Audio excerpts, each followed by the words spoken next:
If I had called Warrior the first time, if I had realized what I could have done, I thought I had to call the insurance company. And I depended upon the insurance company.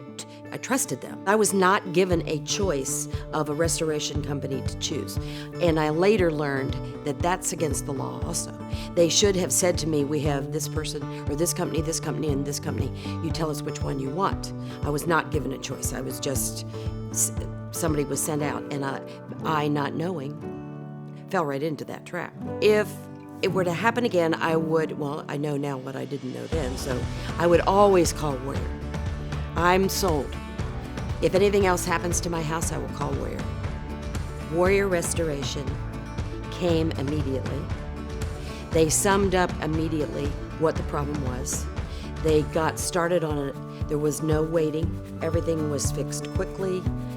They treated it with some new products that actually made the wood under there, the foundation, look brand new. The pictures that were taken it looked like it had just been built. And the pre-pictures with the mold were really bad.